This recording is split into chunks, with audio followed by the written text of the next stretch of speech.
All right. So, uh, just quick intro, uh, to everyone watching this because I want to. I guess I'll just post this to. I'll post this bit to YouTube on my channel because I find it funny. So, I found this video, and it is about a year old. So, Oh boy. don't. So this is probably this is before the DLC and stuff was like announced and everything. Fair enough. And essentially, I wanted to do it because he brings up three interesting but also really dumb points in this that I think are just worth talking about. So let's Oh just lord. laugh at this together. Let's start. When Elden Ring first came out in February, I thought I would never stop playing. With how much replay value games like Bloodborne and Sekiro gave me, I could only imagine how long I would be playing Elden Ring with its vast open world and hidden secrets. But, to my surprise, it wasn't long. To be fair, in my first playthrough of the game, I clocked in probably double the hours of any other games in the series, but playing through it again just felt a little bit different. Something had changed. After some careful consideration, I came up with 3 reasons why I already quit playing Elden Ring. Number 1, the open world. Oh While boy. I think FromSoft's attempt at Okay, creating an what open the world... fuck is... what the fuck kind of point is he about to fucking make?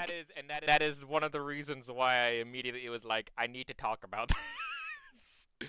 Number one, the open world. Yes. You know, the The open biggest world- fucking point of Elden Ring. The open world isn't a replayable aspect. Yeah. Seriously? Guys, I stopped playing Elden Ring because it was an open world. Motherfucker Yeah, would agree with Tarragon. Yeah, it was funny to me because I could think of at least 5 different ways of like that's wrong, because you can tackle the game any way that you want to and just make a different build if you like. Right? Yeah, exactly. Like that just. Like, I Yeah, think, I was gonna say. right now in my current... I don't know. I really suck at, like, trying to, like, just, like, go with a build and just stick with it, to be completely honest. I just keep on using, like, whatever the fuck weapons I just feel like. That's just what I do. Yeah. Well, one of the things is I have fun doing that. I still haven't I still haven't beaten the final boss. So You still haven't beaten... I Well, I mean, to be fair, Elden Beast does suck. it's not Elden... just like the Elden Beast thing. It's just because like I've tried like no less than 10, 15 times with like 3 different builds, and I'm like I can't get this shit to work, and I'm upset about it. Yeah, let's be fair here. Even I can agree. The Elden Beast just sucks. Radagon is fun. Radagon is. If it just stopped at Radagon. Mhm. If it just stopped at Radagon, then that would be fine. Elden Beast, however, makes me want to actually remove my teeth and make a necklace out of it. Yeah, no, I think that the thing with Elden Beast, though, at least for me, is that it comes directly after Radagon, so you have to plan for both. You don't get, like, any rest between the two. If it was just Radagon and then you had, like, a brief place to pause, redo some stuff, and then go into Elden Beast, I think that would have improved the game just a slight bit, because it gives you, like, some time to, you know. Yeah, exactly. Anyway, but we're only like 30 seconds in. Let's actually like listen to the point here, because this is where it gets interesting. Alright. was incredibly successful, it also came at a price. It sacrificed the replay value that other Souls games have due to its layout within the open world. To be fair, this is how most single-player games are. You play through the game once and you end it right there. And that's totally fine. With the amount of content Elden Ring brings to the table, one playthrough is more than enough to get your money's worth. Which is why I don't have any real gripes with the game in comparison to other AAA titles. The problem lies within my expectations of a From Software experience. With the way the world is structured, once you've been to an area once, it's hard to feel the need to do anything there again unless you need a specific item there. Once you know what an area such as Caelid has to offer, are you really going to go through it again and willingly fight every single enemy? Well, here's the thing. With the open world, you don't have to, but Yeah, no, yes, I will gladly go back to Caelid again, Yeah, if I feel like it. Yeah, Even though Caelid actually just kind of sucks, it's at least not nearly as bad as Mountaintops of the Giants. That's true. I would also like to say that in the beginning portion of the game, like the first 2 hours, I used to have what I call like my low tier run for runes, which is, if you remember the first camp of a bunch of the guys, where it was like the knights at the base of the castle, before you get to Morgott and before like the giant jumps down off of the hill for no reason. Yeah, I think I know what you're talking about. Yeah, that area where you get the horse first, like that whole area. Yeah. That to me was like the run where I would go there and I would just farm for runes over and over and over again in that general location because it was really easy and I knew the locations of all the guys. Enemies drop an incredibly low amount of runes, and the only real incentive for fighting them is, well, there isn't any. There's little reward for fighting enemies instead of Oh just my god, I running past instinctively hit the space bar because Right? Yeah. No. What is it? there's little incentive to fight any of the enemies, aside from the fact that a lot of them have some pretty cool drops. Like, literally, the ones that you were showing dropped the fucking Pest Glaive, which that thing looks sick as hell. Yeah.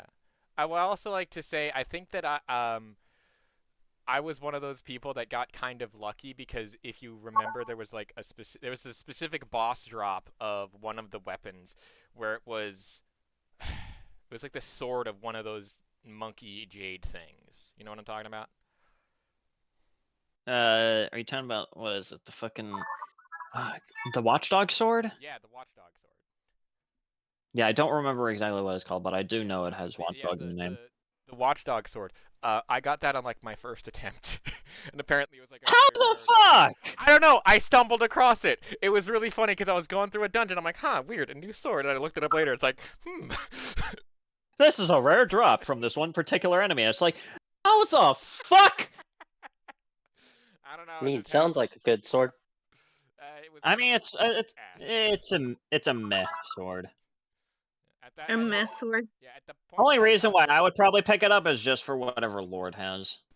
Yeah, I the only reason why I even got it in the first place was one on accident, and two, by the time that I got it, I already had like 5 different better swords.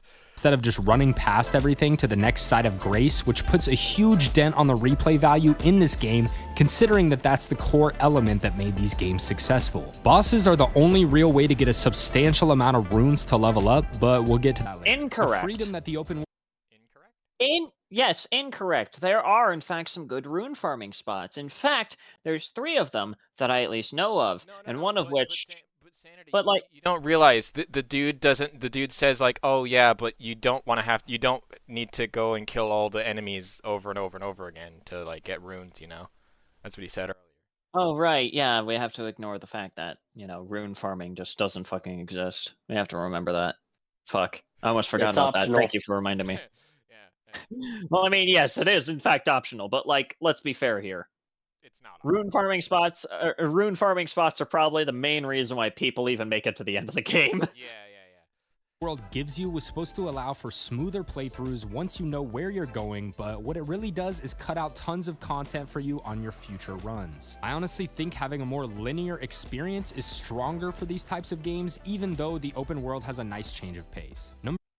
I'm sorry, but it doesn't cut out a bunch of content for your future playthroughs. There's only like a few things that are like cut out because they're like one-time things, but that's really about it. I don't know what the fuck this man is talking about. Also, quote, it cuts out content by allowing you to replay all of the dungeons in any order that you see fit. Yeah, I know, apparently.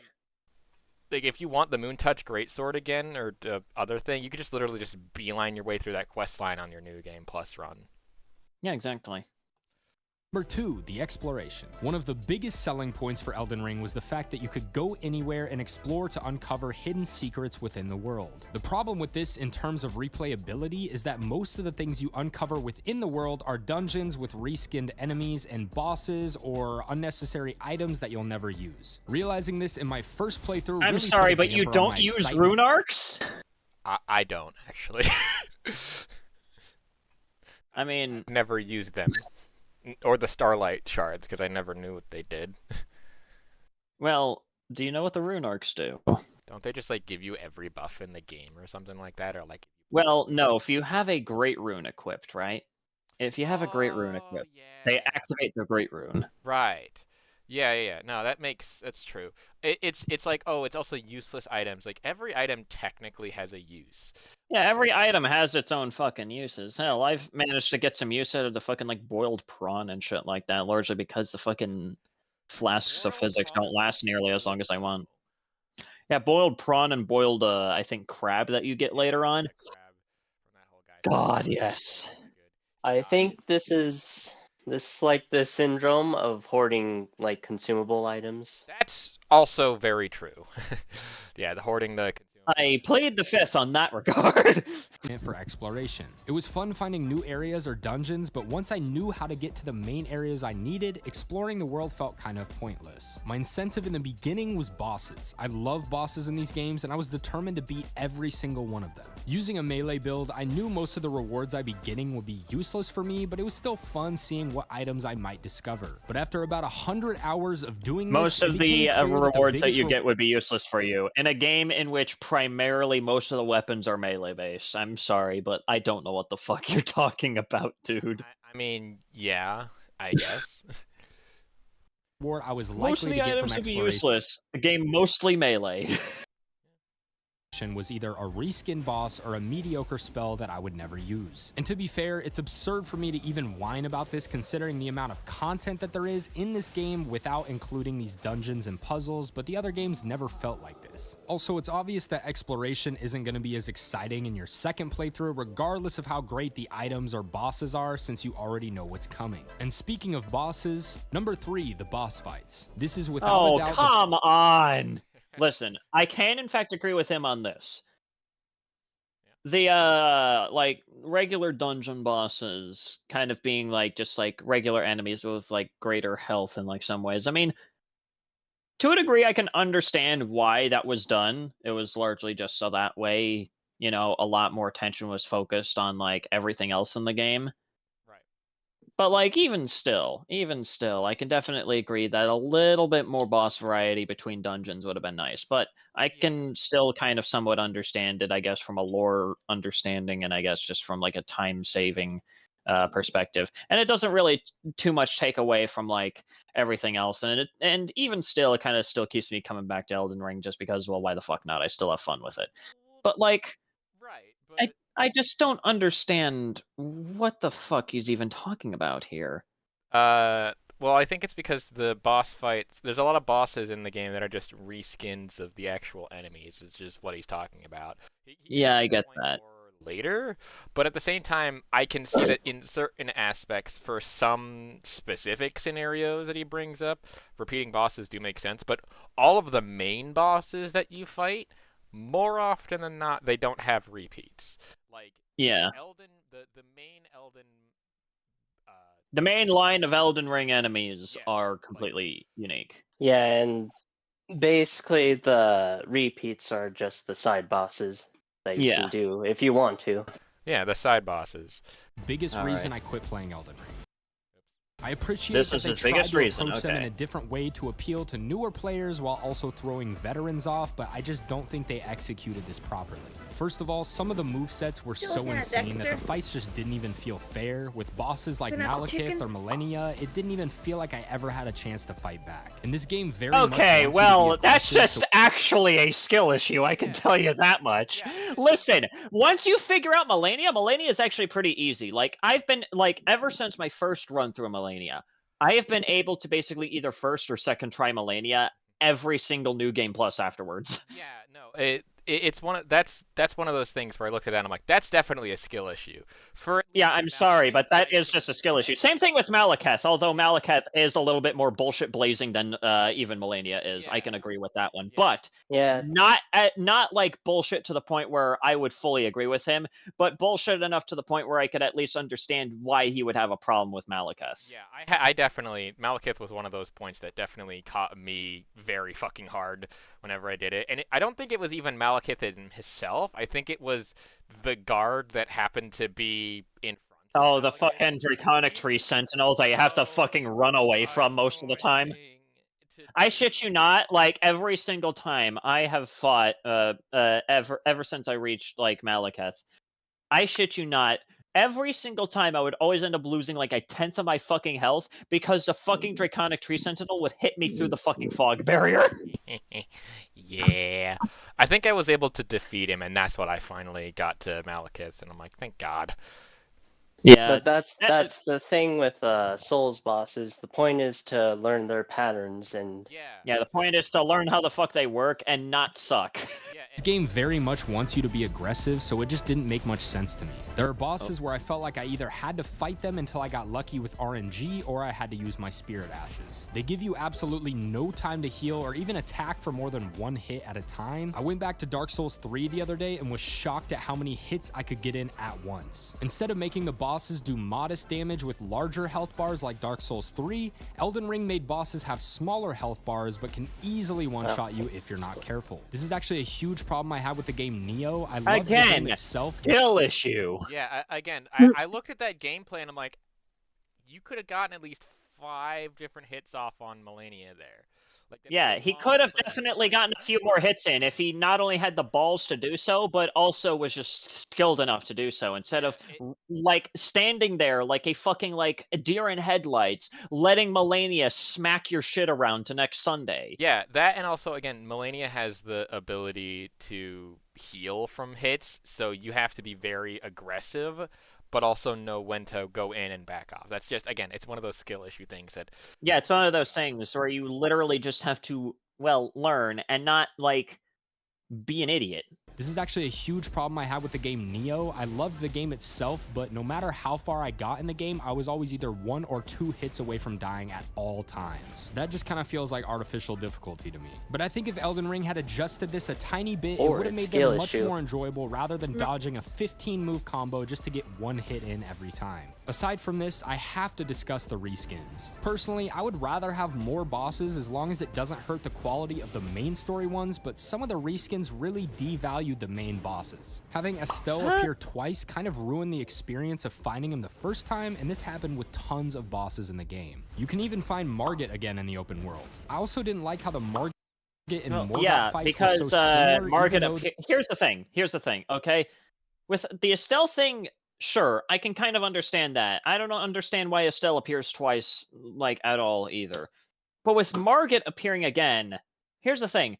The second Margit that does appear is more or less just, like, I think, like, some sort of shade of Margit that, like, appears, taking, like, initially, I guess, just kind of, like, masking the appearance of just, like, a regular, like, you know, like, husk commoner, right? Yes. And it's basically Margit, basically there. As the fight starts, even, you hear Margit echoing, "I can see you, Tarnished. I know that you're getting close here." And basically, that's just there as a skill test. Yeah. It's basically Margit giving you a stress test, letting you know, hey, by the way, you're getting close, and I'm gonna fuck you up again, even though it's not really me this time. Yeah. I also don't you get like a tier of some kind for beating him a second time? Yeah, I think you get a tier, and I think you also get like an amber medallion. What's weird about that is, remember his explanation thing from earlier? I didn't even know some of the stuff, like you could fight some of those bosses a second time because of that. I mean, let's be fair here. Even Thunderstruck didn't know that there was an area that you could just go to skip past Stormveil, and I didn't even know about that either. Yeah. It was a YouTube comment that let me know that, and I was like, wait, hang on, they're not mandatory? Yeah, no. You could fight them in any order, literally. I actually straight up did not know about that. I legitimately thought that Margit and fucking Godric, and same thing with Thunderstruck too, we both thought that those two were mandatory, alongside with, like, you know, Godfrey and fuck else that you also have to fight in order to progress the story. Margit and Morgott fights were so similar, even though they were both incredible. It felt the same with Godfrey having his 2 forms. It just took away from the experience and made the fights not as desirable to come back to in another playthrough. Most of them felt way too easy or way too unfair, and it's not really a get good thing for me. It's more of an issue of how enjoyable they are. Obviously, I'm sorry, but yes, it is. It literally is. Motherfucker's trying to cope in this video by stating, it's not a good thing. My brother in Christ, you complained that Melania was too hard. Yeah, pretty much. Obviously, you can fight too difficult. For me, it's more of an issue of how enjoyable they are. Obviously, you can fight Malekith a million times until you know his moveset perfectly, but the fight itself isn't even fun enough for me to want to do that. Someone like Gale, for example, could have a similar style of aggression, but I would still enjoy trying again because it's a fun fight. Bosses are my number one reason. I guarantee you that probably wouldn't be the case, would it? I mean, again, that just seems to be more subjective than anything else, or it's like, oh, I don't really like the boss. Yeah, exactly. And it's kind of a stupid reason. If the boss fights are like your main reason for it. It's like, oh, well, the boss fights are... Yeah, literally, when it comes to like a Souls game, like the big selling point is, of course, just how crazy the bosses are. That's kind of the big thing. Why are you still like you didn't even need to make this video. You didn't even have to make this video about why you quit playing fucking Elden Ring, especially if the points of why you stopped playing Elden Ring are this fucking stupid. My favorite part of these games, and when they feel a bit lackluster, it really makes it hard for me to find a reason to continue playing. I'm hoping the DLC will fix some of these issues and bring us some of the best bosses we've seen so far, but honestly, my hopes aren't as high. I'd also love to see a PvP arena because that's another thing that made the game a bit stale for me. Duels are always pretty fun, but invasions just aren't even worth it anymore. As the I fire understand the quelled. changes they made for new Listen, I'm players to sorry, but who the fuck plays a Souls game for PvP? I mean, I agree with him wanting an arena mode. I would actually think a Dark Souls arena mode would be really cool, like a cool 1v1. I mean, yeah, I guess I wouldn't mind that. I probably still wouldn't play it though. I'm not really in it for like PvP or anything Yeah. like that. But like, I can understand why people would want it. But again, I don't understand why this would be a reason for you to stop playing. Yeah, we don't really need to finish it off because he just kind of goes over the point of that, really. So I don't need anything more to this video. So as a conclusion, Mr. Sanity, what are your thoughts on this? Well, my thoughts are, well, I'm assuming his, apparently, like you stated, his third point was apparently his biggest reason as to why he stopped playing. His biggest reason why he stopped playing Elden Ring is because he has a skill issue. Yes. And he needs to get good, or he could just tell the Elden Ring community to kill themselves. Oh, jeez, okay. But I would say that my thing on this is when I first saw the 3 points, I'm like, I have to do this, because I only know Elden Ring, and I haven't played a lot of the other Dark Souls games, really. I mean, I played a little bit of one on my 360, because I got it for quote-unquote free when I was paying for Xbox Live. And I thought it was... I mean, kind of same here. I only played like a little bit of Dark Souls 3 and then like couldn't really get into it for whatever reason. Yeah. Again, I'll probably revisit it at some point, but like that's really about it. Yeah, no, absolutely. But to me, it seems like the selling points of this game he was not sold on because he was expecting it to follow the same formula, I guess.